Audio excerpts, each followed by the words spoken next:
नमस्कार दोस्तों, आज हम लोग पढ़ेंगे पेयर ऑफ लीनियर इक्वेशन को सॉल्व करने का तरीका। कितनी तरह से आप सॉल्व कर सकते हो। ठीक है, इस एक क्वेश्चन को लेके हम लोग कोशिश करेंगे कि दो तीन तरीके से इसको सॉल्व करूं। ठीक है, एक तो है इक्वेशन है x + 3y = 6, पहला। दूसरा है 2x - 3y = 12। ठीक है, और इसे सॉल्व करना है। तो सबसे पहले तो या तो आप डायरेक्ट इसे ऐड कर दोगे, क्योंकि यहाँ इक्वल है। अगर इक्वल नहीं होता तो क्या करते, मल्टीप्लाई करते, इक्वल करते उसको। अभी इस इक्वेशन में इक्वल है दोनों, तो ये दोनों कट जाएंगे। 2x और 1x 3x हो गया, इक्वल टू 12 और 6 18 हो गए। x की वैल्यू क्या आ गई, 18/3 6। x की वैल्यू 6 आ गई। अब यहाँ पे 6 आप पुट करोगे तो y की वैल्यू आ जाएगी, तो y की वैल्यू आएगी 0, क्योंकि 6 उस तरफ जाएगा तो 6 - 6 0 हो गया, तो y की वैल्यू 0 आएगी। तो इस इक्वेशन में x की वैल्यू 6 रखेंगे और y की वैल्यू 0 रखेंगे तो 6 आएगा। ठीक है, तो एक तो ऐसे हो गया इक्वेशन, आप ऐसे सॉल्व कर सकते हो। दूसरा एक होता है सब्स्टिट्यूशन मेथड। ठीक है, उसमें क्या है कि x की वैल्यू पहले इक्वेशन से, इसको मान लो आप इक्वेशन फर्स्ट, ये हो गया इक्वेशन सेकंड। ठीक है, अब हमें क्या करना है कि इस इक्वेशन से x की वैल्यू निकालते हैं। x = हो जाएंगे 6 - 3y। अब ये 6 - 3y यहाँ पे पुट करना है, फिर y की वैल्यू निकल जाएगी, और फिर y की निकल जाएगी तो x में डालोगे तो इस इक्वेशन में तो, या इस इक्वेशन में तो x की वैल्यू निकल जाएगी। तो यहाँ पे x = क्या आ गया, 6 - 3y। अब इस इक्वेशन में, इसमें नहीं, इसमें डालेंगे क्या, x की वैल्यू 6 - 3y = 12। यहां पे आप लिख सकते हो क्या, पुटिंग द वैल्यू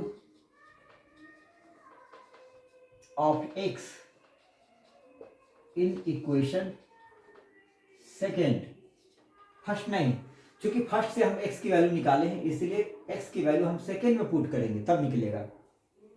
अब 6 2 हो गया 12, माइनस 3 2 6y -3y = 12।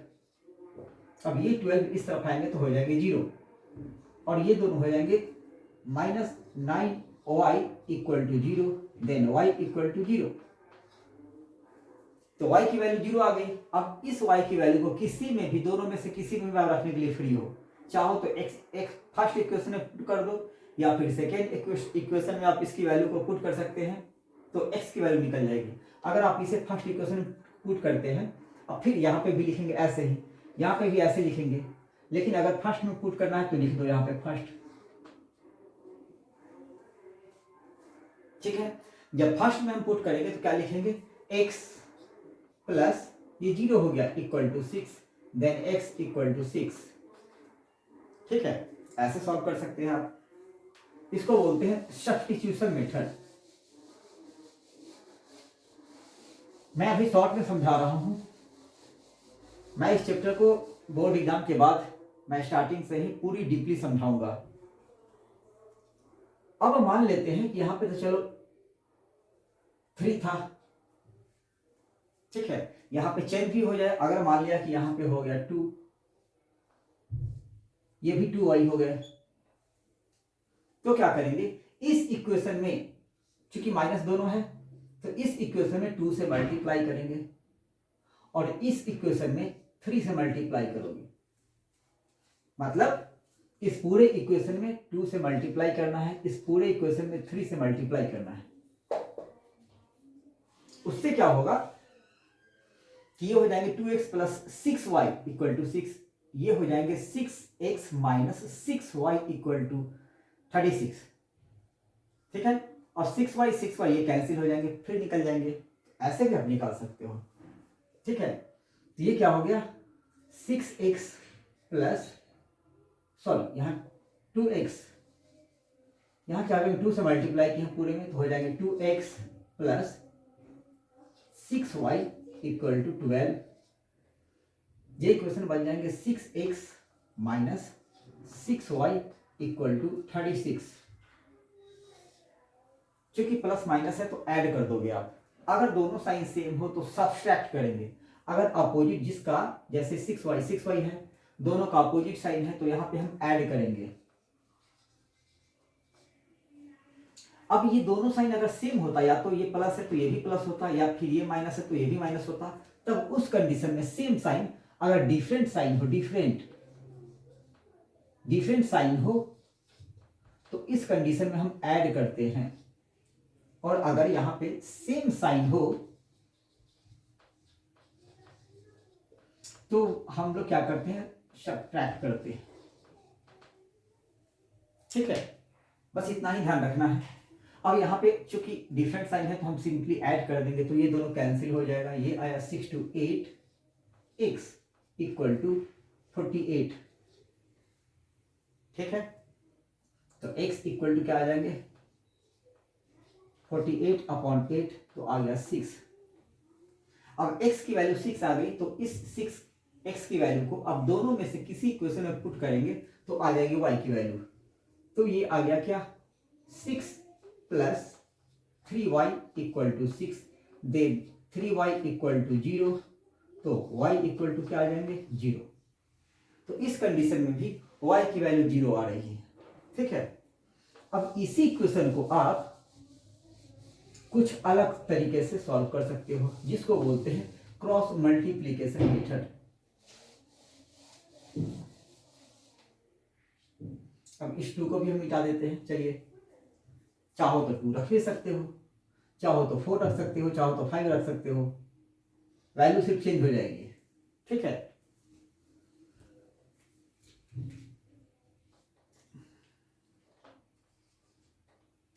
अब क्या करते हैं, अब एक जो मेथड है वो है क्रॉस मल्टीप्लीकेशन मेथड। उसको बोलते हैं क्रॉस मल्टीप्लीकेशन मेथड।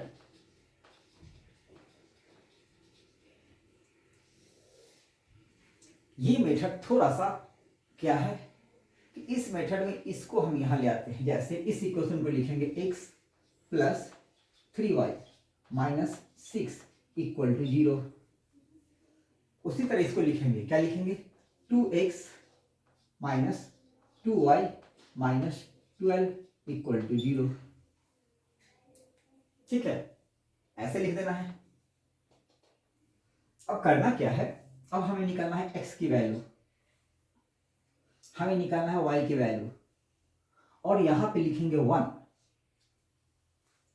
ठीक है, यहां पे क्या लिखेंगे, 1, क्योंकि होता है ax plus by plus abc plus, यहां पे लिख दो, आप कुछ भी लिख सकते हो, इस फॉर्म में हो सकता है ax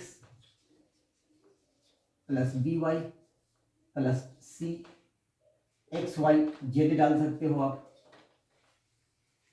ऐसे लिख सकते हो। तो यहां पे जेड क्या है, यहां पे जेड और सी, जेड है 6, एक्स है x और y है, और a b c की वैल्यू, a है यहाँ पे 1 और b है यहाँ पे 3 और c है यहाँ पे -6। इतना ध्यान रखना है। ठीक है, तो हम ऐसे शॉर्ट में समझा देते हैं। अभी आप डायरेक्ट कर सकते हो, आपको ज्यादा कुछ करने की जरूरत नहीं है। अभी इसकी जरूरत भी नहीं है। आप ऐसे मान लो x की वैल्यू और y की वैल्यू निकालना है, और यहाँ पे z नहीं है तो 1 डाल देते हैं। अब इसके लिखते हैं equal to y equal to 1 equal to, ठीक है, x को लेना है तो इस रो को छोड़ देना है। ठीक है, और इसको इससे मल्टीप्लाई और इसको इससे मल्टीप्लाई, मतलब ऐसे और ऐसे। कैसे, u ऐसे और u ऐसे, ये नंबर 1, ये नंबर 2। ठीक है, और माइनस कर देंगे तो 3 इंटू -12 तो कितना हो गया, -36। 3 प्लस और -12 तो 3 इंटू -12 क्या हो गया, -36। और माइनस घटाना होता है, ठीक है।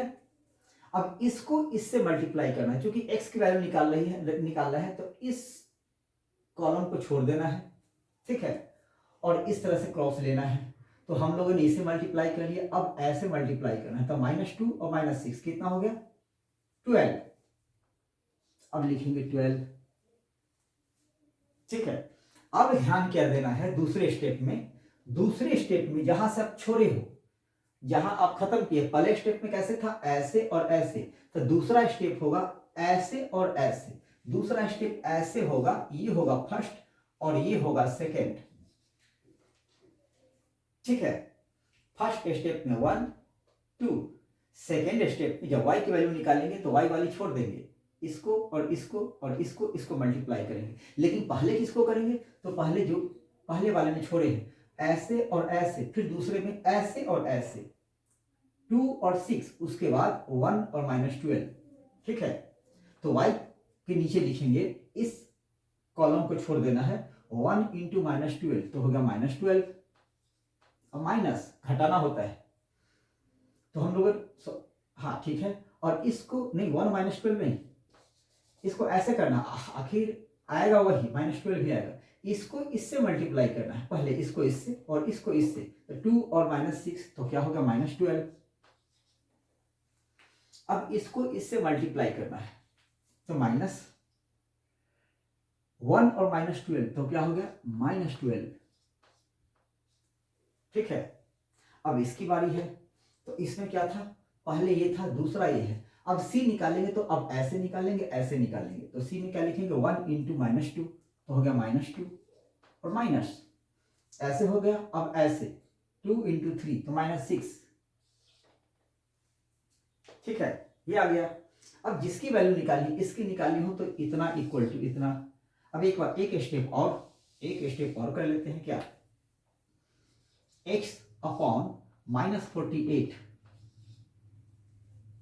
Equal to y/0, minus into minus plus cancel हो जाएगा, 0 इक्वल टू 1/-8, ठीक है। अब x की वैल्यू निकालनी है तो ये इक्वल टू इतना, y की, क्योंकि तीनों इक्वल है आपस में, x ये पोर्शन इक्वल टू ये, इसका मतलब ये इक्वल टू इसके, ये इक्वल टू इसके, ठीक है। तो अब x की वैल्यू आपको निकालनी है, अगर x की, x अपॉन क्या है, x upon -48 equal to 1/-8, cross multiply करो या ऐसे भी काट सकते हो आप, ठीक है। ये माइनस से माइनस कैंसिल हो जाएगा, ये इससे कट गया कितनी बार, 6 बार, तो x/6 equal to 1, then x equal to 6, x की वैल्यू निकल गई। और y का निकालना हो तो y तो 0 ही आएगा, y/0 इक्वल टू 1/-8, ठीक है। अब इसको मल्टीप्लाई करेंगे तो 0 हो जाएगा, और 8x -8y equal to 0, then y equal to क्या आ गया, 0 आ गया। और ये x की वैल्यू, ये दोनों वैल्यू आ गई, तो क्या आ गई, x की वैल्यू क्या आ गई 6 और y की वैल्यू क्या आ गई 0, जैसा कि हम लोगों ने पहले भी निकाला था, ठीक है। तो इसको बोलते हैं क्रॉस मल्टीप्लिकेशन मेथड, ठीक है। तो इसको हम इसी तरह से सॉल्व कर सकते हैं, एक तो डायरेक्ट हम एक दूसरे को सब्सट्रैक्ट करके सॉल्व कर सकते हैं, दूसरा एक की वैल्यू दूसरे में पुट कर देंगे तब सॉल्व कर सकते हैं, तीसरा क्रॉस मल्टीप्लिकेशन मेथड जो अभी मैंने आपको बतलाया कि पहले ऐसे 1 फिर 2 फिर 1 फिर 2, और फिर तीसरे में खत्म किया 1 और 2, फिर तीसरे में 1 क्या आएगी x की तरह, ये हुआ 1 और ये हुआ 2,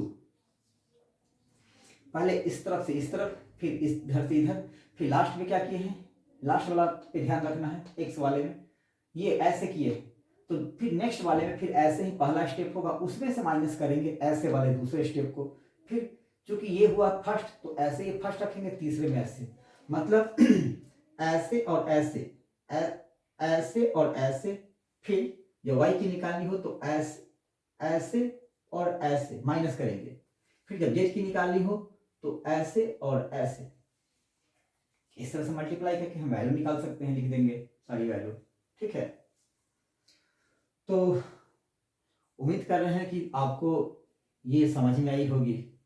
ठीक है, अगले